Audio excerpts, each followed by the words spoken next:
All right, ladies and gentlemen, welcome to Camp Content.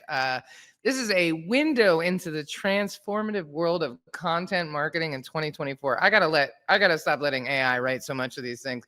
Camp Content is a podcast where we talk about content marketing in 2024 and how you can use content marketing to get more business because that's what's on everybody's mind. So I'm super excited to welcome our guest today, Adrian. Oh, it's Fully? Is it Fully? Ah, I doubted myself. I doubted myself. Okay, Brian, we're gonna have to edit this out. All right. So I'm thrilled to welcome today's guest, Adrian Fulle. He is the CEO and president of Good Salt Life, which is a leader in delivering eco-friendly solutions with a unique twist in the animal health industry. He is a recent grad, and I'm talking like a month ago, graduated with a master's degree from Harvard University. So shout out to you, Adrian, for doing that. I mean, that's super, like seriously, super impressive. Adrian is an expert at building high performing creative teams and developing successful strategies that tell impactful brand stories. His leadership has not only led to significant ROI in diverse markets, but he has also harnessed the power of collaborative culture. Whether it's about the structure of brand storytelling or the intricate customer journey, Adrian brings in valuable insights into making content connect and convert. So let's jump right into it. Thanks for coming on the show again, Adrian. My pleasure. My pleasure. You made a joke about AI writing your opening, but I use AI to write my little bio. And I have to say, the cool thing about AI, or for me, what I love is when I hear it, like when you just read it, I can hear where the AI was writing and I can hear the little words that I threw in as a human. You know what I mean? Because they're just not exactly, it doesn't totally, coalesce. Exactly. Well, it's really good for summarizing, and it does. But I keep having to tell it. I'm like, nobody says maestro, nobody says maven, nobody says delve Exactly. into the transform. Like, let's reel it in, people. But it Yeah. does a better job than I do sometimes. That's for sure. So, I'm It's excited to have certainly a you. better hype, man. Yeah, exactly. I'm really excited to have you back today. We recorded an episode before, but like a monsoon hit in the middle of it. Literally, it was the worst recording I've ever done because my Wi-Fi kept going in and out, and so I was piecing together half of what he said, and I thought, let's just redo this because it was such a great conversation. And I have told my friends about Good Salt Life. I have really started thinking about the products that I'm using in my own home a lot more. I was using some spray bleach the other day and thought to myself, "Oh God, I got to get to the States to get some Good Salt Life products in my house." So let's start at the beginning. Can you give me a little company snapshot, like how many employees, where you located, the little breakdown? Yeah, sure. My pleasure. So, Good Salt Life is a small business. We're located in Athens, Georgia. We have most of our employees are there. We have about 20 employees, so pretty small. And our primary business is to make cleaning solutions for a healthier environment for people, pets, and the planet. That kind of is what it comes down to. And I can give you a good example of how our cleaning solutions, you think of like cleaning solutions as like disinfectant. Well, anyway, how does that make the world healthier, the planet healthier, and all that kind of stuff? The way we do it is we kind of utilize sort of natural occurring disinfectants, natural occurring chemistries, and we bottle those essentially and get those out. So we're not talking about man-made chemicals, forever chemicals. If you use, and I won't mention product names, but if you use typical products that we're also grew up and so used to hearing the brand names around in your home, you are often poisoning the air that you breathe for a period of time as you disinfect or you clean. You're often destroying the material of the surfaces you're cleaning because the chemicals over time do not gel well with wood and certain plastics and metals and fabrics, etc.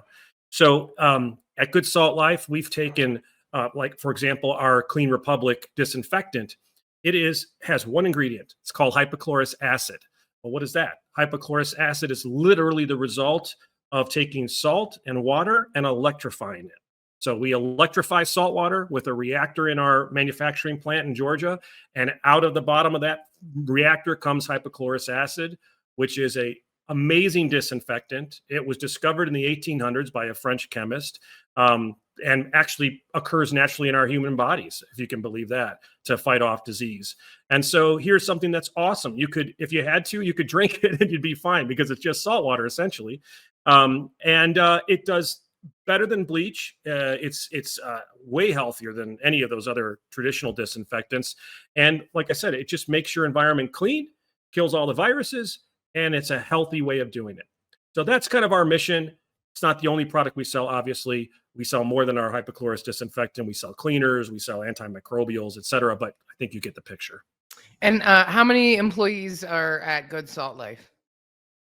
Yeah, we've got about 20 employees. Majority, like I said, are in our Athens, Georgia manufacturing plant. A couple of us, like myself, are remote. And we're just banging it out. We're a small business. We're a very agile business. And we're all driven by that same mission. Is there a way to create a clean and healthier environment for all of us in our homes, in our workplaces? Can we better the air quality in those locations? Can we reduce the amount of volatile organic compounds that we're all taking into our bodies and all getting cancers from? If that's what we can do, and it's some small little sliver of the market, and we can sustain a business, and we're happy. Yeah, we'd love to be the giant behemoth making $50 billion a year in disinfectant sales, but right now we're this little sliver, and we've got this segment, and we're disrupting it, and we're pretty excited about it. I mean, I'm pretty excited about it too, for sure. Ever since our last conversation. I mean, it makes a lot of sense, right? People are talking a lot about the vaccine and this and that and what's causing, because, everybody I know has some sort of autoimmune disease or can't. I mean, too many of my friends are dying of cancer who are younger than me. I don't know what's going on anymore. But then you walk into a house and we've got plug-in air fresheners, and we've got, you know what I mean? We've got all these chemicals, we're putting chemicals as women. We're putting, on the most porous parts of our body, on our lips and our nail bed. We put nail polish on our nail and leave it there for weeks on end, So, it's a big conversation that really needs to happen. So why not start with, you walk into a place and it smells clean, but maybe it's not supposed to smell like anything, like, what are we doing? So, okay. So these, the Good Salt Life Well, products. let me jump in. Yeah. Molly, let me say this. The smell of clean, which is essentially is bleach, right? There's no way at this point. We're past the point of no return. We've crossed the Rubicon, so to speak. We're not going to retrain the human brain to say that that's a bad smell. Like, that's the smell we all associate with clean, is the smell of bleach. Our product, the disinfectant I mentioned, it's called Clean Republic. It has a slight chlorine smell, which connects to the same brain centers. So that's a good thing for us. But people should be aware that smell of clean really is a signal that the environment is not clean, that the air has been poisoned by that product. Let me just give you a quick thing. So this is something I learned because I'm new to this business. I didn't come from this business. Been here a year and a half, and it's been an exciting journey learning about chemistry and all the other stuff. What I didn't know is that everything in our life it's kind of a goofy way to say it, but it's everything off gases, meaning the wood, the plastics, the materials, the shirts, the glasses, your nail polish. Everything is constantly, small amounts of gas are coming off of these man-made and natural products. So you're in an environment like your room here, and we'll get into the animal health vertical later, and we'll talk about animals, but you get, you like this office here, there's enough volatile organic compounds in the air. It's safe just from this stuff, right, without doing anything. Now we bring in a cleaner that has a propellant like butane or some other chemical in it that humans should not be breathing, and you spray down these tables and desks and chairs and everything. Now you're massively increasing the off-gassing into levels that are completely unsafe, but nobody knows that. Like, I don't know I just sprayed and wiped and then sat down and went back to work. Right. Right. I didn't know that I'm breathing it. And so you talked about earlier, everyone's getting cancers at younger ages. These are not the problem, but they're part of the problem. So anyway, I think something that I get jazzed about going to work every day because I know I'm doing good. That kind of is what it comes down to. I mean, I think it's great that you're new to the industry, because it means you're coming in from a different place. You're coming in with a different perspective. You're going to understand and be able to tell this story a little better. One of my favorite quotes is, you can't read the label from inside the jar. And sometimes when you've been working on something for too long, you lose sight of how to be able to say what it is you're doing, where somebody new can kind of come in and wrap that up with a bow, which is probably why they promoted you to the CEO. I think it might be. Yeah. You're really good at this. Let's talk a little bit about that transition to the animal health industry. Let's talk about that. Sure. What was that pivot or that adaptation, I should say? That's Well, when I first came into the company, I was the chief marketing officer. So for the first year, basically, I was focused entirely on marketing. And the first thing I did was look around, and I said, okay, we're primarily commercial, and we're selling B2B, but there is an amazing consumer opportunity here, and so let's start shifting to consumer. Um, and our founder, Rick O'Shea, brought to me the idea of the animal health market because he was at that time talking to Merck Animal Health, a division of the big pharmaceutical company Merck. What everybody kind of was figuring out at that time, it's about a year ago, was the One Health model, which is gaining popularity. This idea that we're all connected: animals, people, planet, spaces, things, right? So instead of just how do we just help our health, or how do we just help the animals' health? How do we do everything so everybody's kind of helped out? What's the One Health model, and how do we fit into that plan? And so being able to take our products, which are safe for animals, and go into the animal health environment and help animals while we're over here doing the help for humans is all part of that same One Health model, which is exciting. So they were talking about all of that.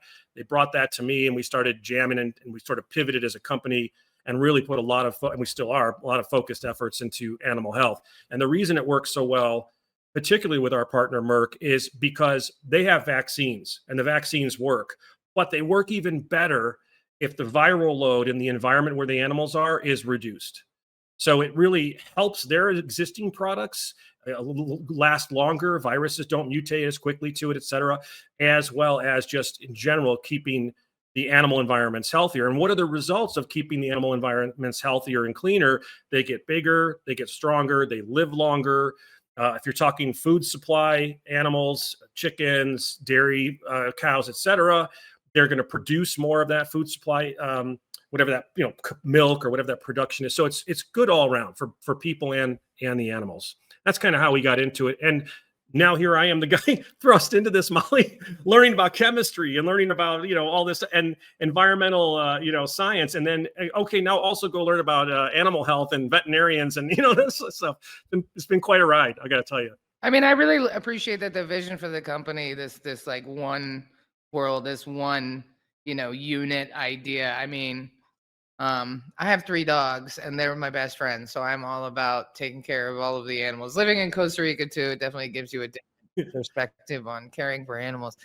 So, as the chief marketing officer, I know you use a lot of storytelling in your marketing. How did you use that with Good Salt Life to get some of these results that you're having? That's to get in front of people like Merck or Merrick. I don't know how to say it, but Merck. Merck. Yeah. Okay. It sounds like Yeah. I'm saying it wrong, but how did that And all? I said it wrong too. You're not alone.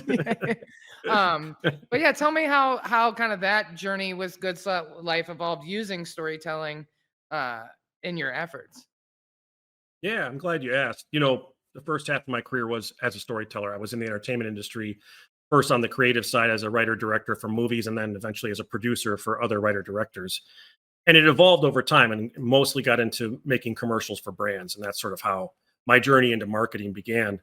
There's all sorts of story techniques that you can use to tell stories to attract more conversions or brand awareness, whatever your KPIs are. But what I do now, and what I did when I joined at Good Salt Life, was I go all the way back to the start. What I mean by that is I go back to essentially neuroscience, and I say to myself, how does a human brain, because it's a human that's going to make this decision, it'll be AI in the future for sure to some degree, but the human is going to make a decision to purchase this disinfectant or not. So how do people make decisions? How do they decide to do anything, whether it's in business or their personal life or whatever? And I went and studied that. I went to Stanford and did courses there to learn about decision making and the science behind the neuroscience behind it. And what I discovered was it's already a huge field that people figured out a long time ago. B, there's a math formula that really sums it up, and it's really simple. It's E, the letter E, which stands for emotion, times VB, which stands for the value of the benefits, plus VP, the value of the price. So emotion times the value of the benefits of your product plus the value of the price of your product essentially equals the decision in your favor. And so the thing that's the key here, and this is the key for storytelling as well, and particularly for marketing departments, because they're usually the ones generating the story, is the emotion component. You cannot get to the human brain won't even consider the value of the benefits or price of your product or brand or your service if they're not highly positively have a high positive emotion around it already. So I'll give you a good example, and that is the Apple iPhone. When those things first came out 10 years ago or whatever it was, people would sleep out overnight in order to get the next iPhone. iPhone 2, I got to get it. I got to be the first one. It'll be in the stores in 2 weeks, but I got to get it tonight, right? Sleep out overnight to get it. And every one of those folks was interviewed as to what's so great about the iPhone that you would sleep out overnight to get it. And nobody knew why they were doing it. They just knew they had to have it. And that's because they had this massive positive emotion around the product, or in this case, probably Apple, the brand. And that comes from how the brain makes decisions. And from a science perspective, it's pretty simple. There's two systems in the brain. There's system 1 and system 2, aptly named, of course. System 1 is your emotional system. This is your fight or flight response. This is your knee-jerk reaction, your gut feelings. It's also where all of your autonomous things happen, where you don't think about them. I don't think about breathing. I just breathe, right? That happens in system 1. System 2 is your data analysis. This is where it thinks about all of the things you just came through system 1 and then makes a final decision. So your decision-making process is a combination of the two systems, but it always has to go through system 1 first, the emotional part, before you'll start to consider the data. And so knowing that, a marketing department and marketing leaders can say, okay, we need to do, a piece of collateral that doesn't lead with the benefits of our product, or why we're 3 times faster, or we're better than the next guy, or the price, we're 5 times cheaper. We're not going to lead with the data. We're going to lead with the emotional component, what resonates emotionally with the customer. And so that, of course, knowing that, it drives your storytelling technique. And I will add one last thing, is that system 1, that autonomous thing, 98% of our decisions is made there with no system 2 interaction at all. So when people tell you, Molly, oh, I'm data driven, we're a data driven company, just know that's complete BS. They may want to be data driven, but they're not, based purely on our biology. We cannot be data driven. We are emotion driven, and then data comes in and validates that emotion. You tell me a great joke. You told a lot of great jokes, by the way. You tell me a great joke and I laugh without thinking, that's system 1. If I then go, wait a second, was that inappropriate? Should I not be laughing at that? That's system 2. Right. Anyway, I hope that helps. which is a pretty solid question when I'm telling jokes, honestly. Part 2 is like, oh, that was touchy. That's my sweet spot right there. So how I would imagine the storytelling really comes into play with Good Salt Life, because you want your kids and you want your family to be okay, and you want your animals to be okay, you want everybody to be okay, right? Unless you're a sociopath. So I would imagine that would really it happened. I would imagine that comes into play quite a lot. What is the goal for like Good Salt Life? I know you're a smaller company, but are you shipping everywhere? Are you hoping to become bigger, or are you really focused on staying where you're at and growing organically? Yeah, I think it's a great question. I think our main goal is to continue to drive market share in the animal health vertical. That's where we have the best traction. At the same time, although it's more gradual, drive market share in the consumer space. On the storytelling portion of all of this, after figuring out how people make decisions, the next thing I had to do was go, okay, we're going to shift in to selling consumer, because when I came on board, they were mostly B2B. But what do consumers want? Why do consumers clean their homes? Like, why, and who are we competing with? We're competing with maid services. We're competing with people who just don't clean their home at all. Who's the buyer of the products and what? So I dove into that research. Thankfully, a lot of it already exists. And I learned something really cool, interesting, I guess. I don't know if it's cool, but and I then brought it to myself. And like, this does make sense to me, because my wife and I do our own home cleaning. We just prefer to do it. And it turns out all the studies show people don't clean their homes to be cleaner, to be more health conscious, to protect their kids or their plants or their animals or whatever. They clean their homes secretly because they get a huge sense of satisfaction out of it. It's like working out. No one likes to work out. You do it because you feel good after. So once you knew that, I'm like, oh, our marketing's got to shift. Our marketing, can't be about the data for consumers. It's got to be all about the emotion. But what is that emotion? It's not about, wow, this feels, or this is amazing that I'm protecting my family. The emotion is really about how you feel, the sense of satisfaction of cleaning your home. And so kind of driving the story in that direction. So that's sort of what's driven our story for the last, little under a year. It seems to be working. Our numbers have increased month over month at a, really, really great growth rate. So that's sort of there. And then then from there, you just figure out what that story is. The outcome you want, kind of the relevant message to the consumer. That it's mostly females buying these products. So your storytelling should skew whatever this means today, as I don't even know what it means anymore. It's skew more female, Right. And then you come up with great stories, and then you figure out your channels. My God, the story is going to be different on Instagram than it is on OTT, something like that. So For sure. yeah, And then that's interesting because, your B2B stuff is a totally different, like sales cycle, sales language, everything than consumer based. Which reminds me, I have an introduction I want to make on the B2B side, but how are you right. navigating that? Like that's got to be, because that's two totally different. That's a totally different business almost. Yeah. Well, for better or for worse, we rely on distributors on the B2B side. And I'll give you the truth of it all is I think it's not even 20/80. It's probably 5/95, meaning 5% actually sell, 95 talk about selling. So that's the unfortunate part when you have a business that's distributor sales driven. But the ones who do sell, they're out there telling similar stories to the consumer side, but not exactly the same. Like the buyer of 1,000 gallons of disinfectant for a school district in Los Angeles, let's say, that's their professional job to do that. They are driven by emotion. So you have to find like that facility manager or that procurement professional, what drives them emotionally?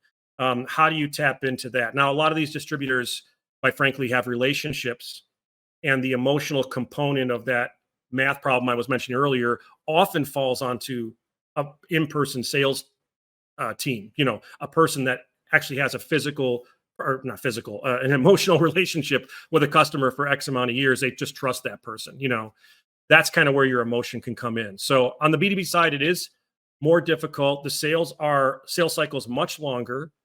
We're constantly staying top of mind via digital marketing tactics with the B2B customers. But quite frankly, we do rely heavily on our distributors to get out there and sell. Yeah, I mean, that makes a lot of sense. Very interesting. So let's talk about, well, I had all my other questions were around marketing, but now you're the CEO. Yeah. So I gotta shift some of my questions. But let's do some speed round questions because those are always Yeah. fun. So all right.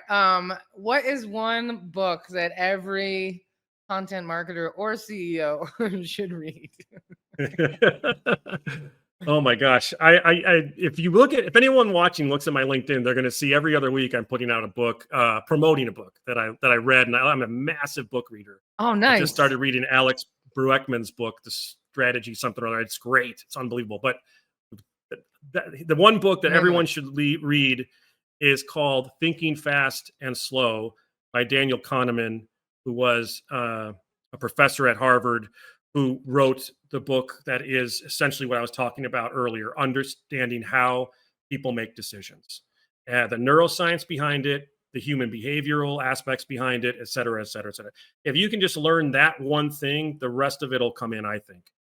That was the biggest aha moment for me in my career, was getting that one book and reading through that. And that came through a Harvard professor that I had in one of my classes a couple of years ago. And that was a game changer. Thinking Fast and Slow by Daniel Kahneman. Okay, I wrote it down. I'm a book reader too. I'm like super. I've read like way too many books in the last few years. I made it a mission of mine to try to fill in the gaps of the things I didn't know, which is they're actually grand canyons of gaps of information that I don't know. They're not just cracks in the sidewalk. So I'm always ready Yeah. for more books. Can you name a brand whose content strategy you think is great? Oh, Red Bull, number one. I think Red Bull's always been great. I think they invented content strategy, to be honest with you, because here they are selling little 8 ounce or whatever Right. energy drinks. I mean, and suddenly they're really a content company. I mean, I forget sometimes that they sell a product like that because they just got so much great content out there. Um, I think that's a good place to start. There's a lot of smaller companies that do great content. I mean, quite frankly, that changes a lot for me because I'll see something and go, "Oh, these guys are great," and then 2 days later, I see somebody else. Oh, they're even better. And it depends on what channel you're talking about. I mean, is it social content or is it? I will say this: some of the traditional channels, 99.9% of the content really sucks. Like if you listen, we listen to digital radio in the house here. We've got the Alexa and whatever, and we love it. And those commercials are just god awful. I mean, it's just like you can feel that it was an older traditional marketing model that's dying out. You know what I mean? Like just the style of the way commercials were done, it's still being done on digital. They just took radio and just transferred it. Same thing with OTT. A lot of those television commercials just suck. They're so But bad. I guess they've run out of and they're ideas, expensive. and so they're just doing it again, or I don't know. It'll be a really interesting shift to see what happens. Influencers and people are kind of taking over because I think people are less interested in hearing from the company, more interested in hearing from the people using it. Yeah. But interesting. I was in entertainment. My first part of my career was entertainment, and I remember distinctly the shift. It was like early 2000s, late 90s into early 2000s when you would go pitch a movie to a studio. Um, the shift from starting out your pitch with the movie poster tagline and the movie poster image, you'd start out with that, and the executive would be like, "Okay, tell me about the movie," and then you tell the whole story, right, or some version of the whole story that was only maybe 20 minutes long, and you'd make a sale based on that. And they'd make the movie, and it would have depth and context and be great. And then all along comes, this movie called Snakes on a Plane. And that was the poster, the tagline. And then when the movie came out, that's all it was. There was nothing beyond that. I mean, it was just snakes on a plane and they're running around and they're trying to get, I mean, like, oh my God, what happened to the industry? And I feel like the same has happened in marketing. And although I do know that we're shifting now to the future, which I think is great. But for a long period of time there, it was just so on the nose with no deep thought or context. Like you probably grew up watching sitcoms. Great sitcoms of the 70s, 80s, and even into the 90s had dramatic moments. They Hmm. weren't just laugh, laugh, laugh, laugh. And then something shifted. And as soon as something became dramatic, someone would make a joke to dispel the drama, and we would never have a crying moment. And that again just made it all flat. Like there's no dynamic range to anything anymore in content. And I don't know. I think some of the best content creators out there, obviously the ones that are successful, are doing stuff with dynamic. Hmm. Um, that's just my personal opinion. I don't know. I try to dig deeper in everything we do, even if we have no money and it's no budget and we got to shoot something with the iPhone. Think deeper in some way. Yeah, I mean, I love that. I grew up on those sitcoms, and I think they made me who I am today. Like, so many great shows like Benson and Different Strokes. I mean, there's a lot of diversity in the TV we watched. And even though some of those Yeah. roles were a little bit like Benson, he was the butler, and Give Me a Break, she was the nanny, but like, not in my eyes as a kid. Those people were like so wise and smart and deep, and she wasn't the nanny. She was like the step-in mom who took care. There was a lot more like depth in the stuff I mean, I grew up on MASH, right? Like I was watching MASH at like way Yeah. too we all Me were. too. We were like 8 years old watching like a TV show about the Yeah. Korean War. Like what is life, it was definitely a different time back then, and we did have a lot more depth. And I think a lot of people are afraid, right? Because we live in such a volatile time where if you say something, you get canceled or whatever. That I'm convinced Right. nobody actually gets canceled because there's still millionaires who are canceled, and I'm like, okay, yeah, let me. Yeah. Alex Jones is still making money, okay? So like, no one Exactly. actually that guy Exactly. should be like thrown below the jail as far as I'm concerned, not just canceled, and he's still making money, not paying his debts, Yeah. right? But we've evolved Yeah. into the society of like not wanting to go deep, unless you're watching This Is Us, and then all you do is cry for a half an hour at a time. But God, that show is so brutal on them. I watched it last night. I'm like crying, ugly crying at my desk. Like, all right, I gotta stop watching this show. It's killing me. But I like that, and I think you're in the exact right place because you're in a company that actually cares, and even though it's a company and a business, it's still like creating really good products that make the world a better place. And I think everybody should wanna use those products. So I think they got the right guy doing the job, for sure. I really do believe that, Thank Adrian. you. I think you're rad. All right, so I have a I mean, look, listen, you got to take a swing at something. Take a swing at something that's for the good of everybody. And it doesn't have to be at the loss of profit. right. You and I talked about this before. It's like build a great culture, even if it's just a small company like ours of 20 people. Build a great culture where everybody wants to show up. And I think ultimately you'll leave a great legacy. I mean, it's about excellence, not perfection. So let's just all show up and try to be excellent and love each other and try to do what's right for the world. And we'll still make money. We're still going to make money. That's the greatest thing about it. It's not that we have to all be broke and live in trailers Right. to do that. Dumpster dive for dinner, yeah. Right, I'm exactly. with you there. I think that's fantastic. I really do because there's a lot of things that aren't making the world a better place, but we get to make that choice, right? We get, whether we feel like it or not with politics and everything else, but at the end of the day, we all make that choice. And I heard a quote years ago that said, "You are what you do every day." And man, Mm. if you spend most of your day lying to people, then you're a liar. You spend most of the day lying to Exactly. yourself. You know, so I'm with you there. I don't know if podcasts will change the world, but they're certainly not hurting it, right? So it's a good place to start. That's right.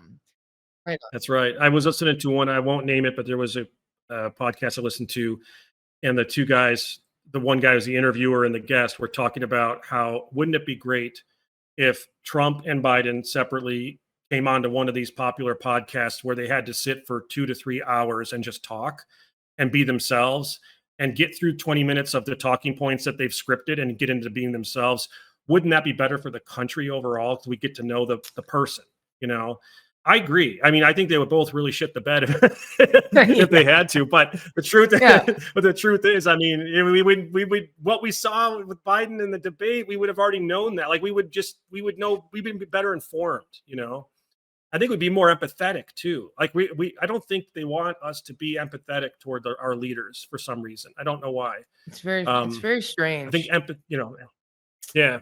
Anyway, It's I'll get off my it's a crazy political high time. horse. I wish we could all get back to being people, right? I was talking to my dad about this over the weekend, and it just doesn't seem like there's any winning in this election. Like both sides are convinced it's going to be the end of the world. Both sides are convinced the other guy is the devil himself, and so there's no winning. There's no winning.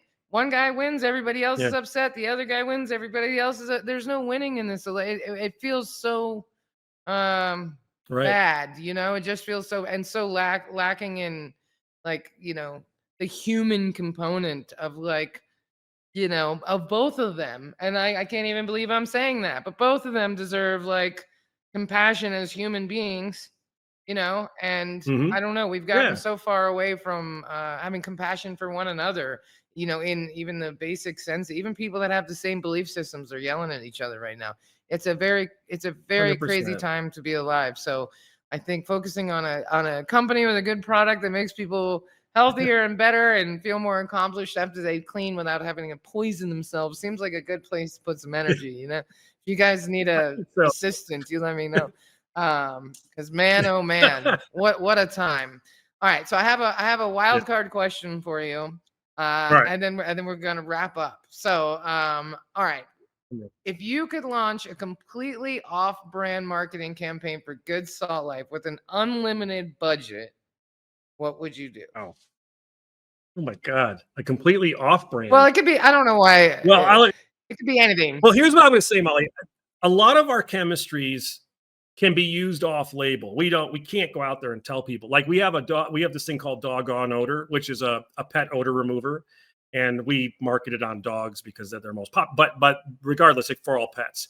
But you know what? This chemistry is also amazing at getting rid of your shoe odor, getting rid of interior car odor.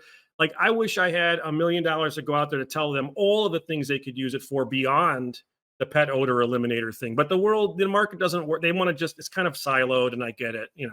I think I would probably start there because that's one of our best chemistries, and it does so much, but yet we're kind of confined in how we can market it currently.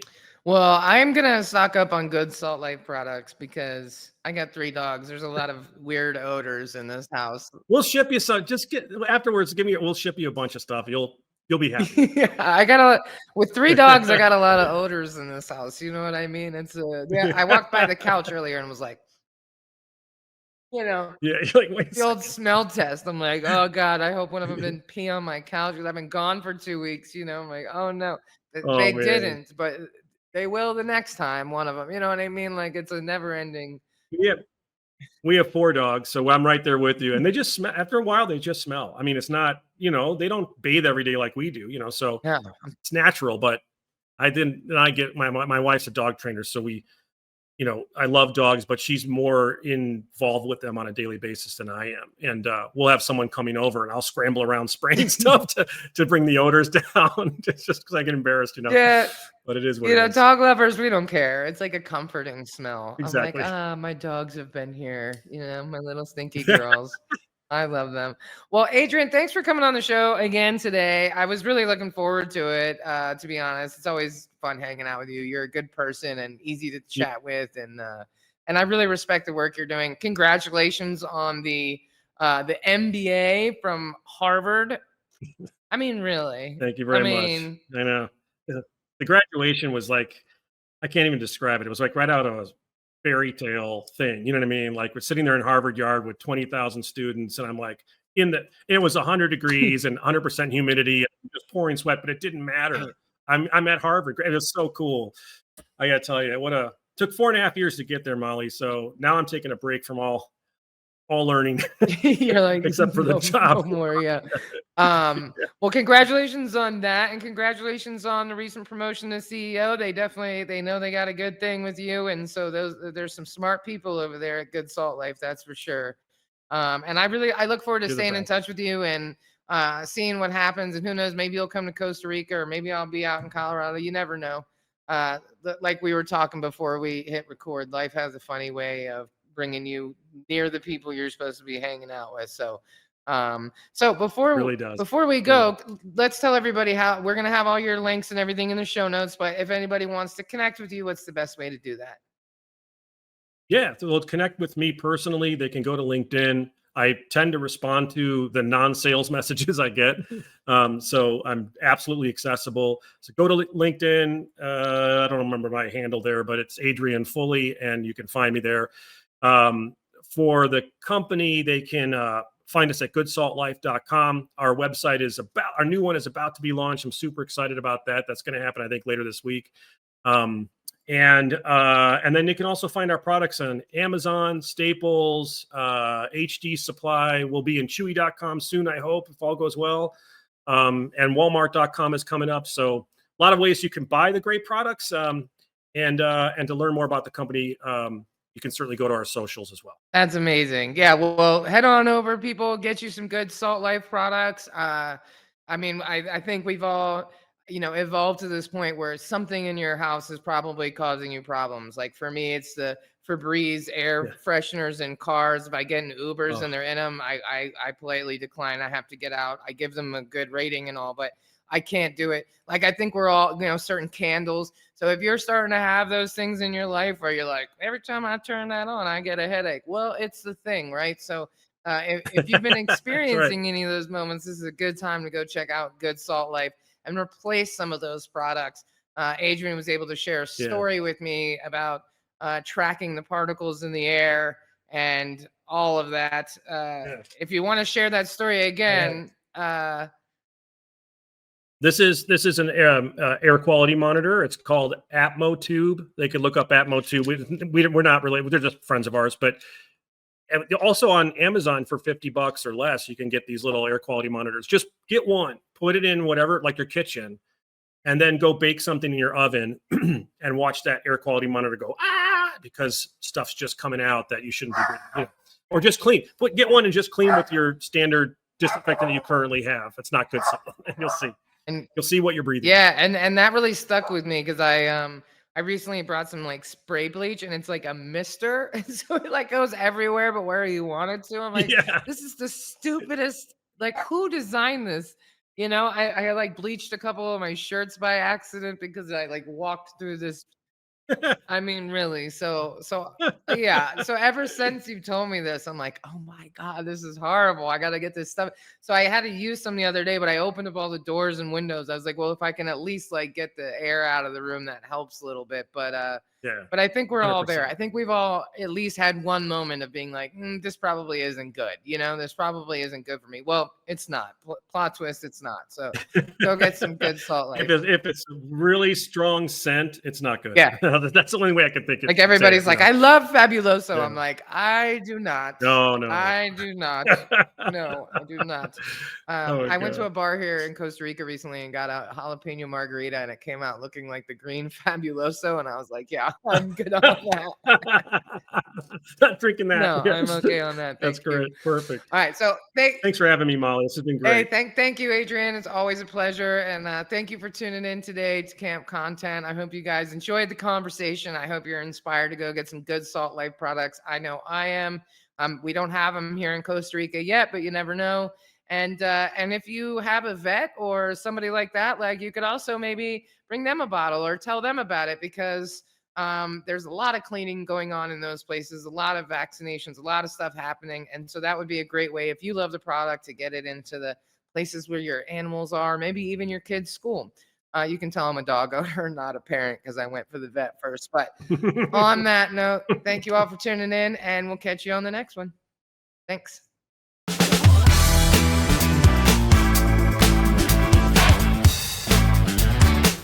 All right. Thank you so much for tuning in to another episode of Camp Content. This is Molly. And this is Matt. And we are Heartcast Media, aka Camp Content, and we appreciate all of your support. If you found this content valuable, please comment on social media, LinkedIn, wherever you find us, and we will make sure to comment back. And be sure to go on and subscribe and like on your favorite platforms, Spotify, iTunes, YouTube, you name it. Leave us that subscription, leave us that good review. We'll love you forever. So until next time, be excellent to each other, and we'll see you next week. Produced by Heartcast Media. Thank you for tuning into Camp Content, hosted by Heartcast Media. We are a digital content agency focused on content marketing for businesses and brands. If you're looking to save time and be more consistent with your marketing and need a little guidance on what to say and how to say it and where to say it, we got your back. Book a discovery call today and let's talk.